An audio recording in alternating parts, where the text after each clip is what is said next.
So God's call is a disturbance with divine direction. God tells Abraham to leave everything familiar. Your people, your places, your comfort. And because he required us to say, listen, it is not about us. Sometimes we get in a place of comfort, and that's the most dangerous place to be. The hardest person to tell to walk in faith is those who think they have everything.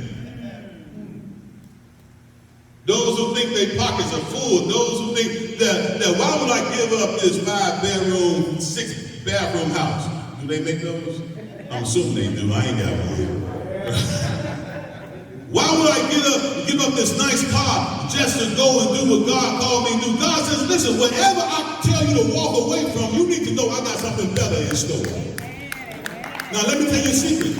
His better may not be a bigger house, but his better may get to give you just a little bit of peace that you didn't have when you had that big old house. Just a little bit of peace. I understand that because sometimes when we begin to move in self and we buy these things that God ain't told us to buy, we try to tell God, help me pay these bills. God says, I didn't make those bills, you did.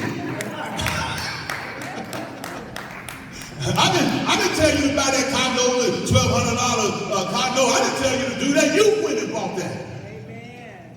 Now let me ask you, can you go back to the, I'll just take this car back and give me that little Corolla over there? Can we lower ourselves enough to walk in God's will and in God's purpose? The path of your promise is rarely paved with comfort.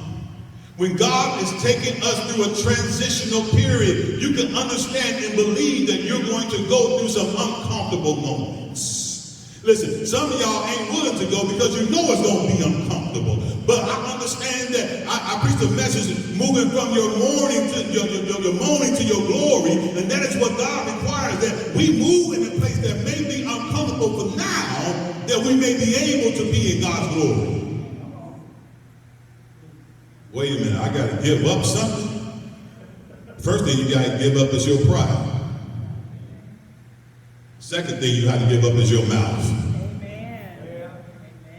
See, we don't understand that when we begin to speak, the Bible says that the power of death and life is in the tongue, and sometimes God is requiring us to change our language. I know you're going to go through some tough moments, but baby, you ain't got to call it out. Just know that God is there with you. So when I'm going through some tough moments, I say, God, you are my source of everything I need. God, you like Ezekiel, you are the wheel in the middle of the wheel. I know it's tight right now, but it's right now because I'm with God, and God cares about me enough that he ain't gonna let me stay here in this mess, but he gonna bring me out. And when he bring me out, the Bible said that he made Abraham the father of many nations. I know it's tight, but I got a promise for you.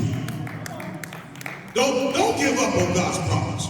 God will never call you out of something unless he's calling you into something greater. Can you trust God to go through a tight place to receive more of him? More of his presence, more of his peace, more of his joy. I know you're trying to wonder why, God, why did you let this happen? Why is this going on? God said this is only for a season. Can you trust me enough? When God calls you higher, oftentimes he calls you out first.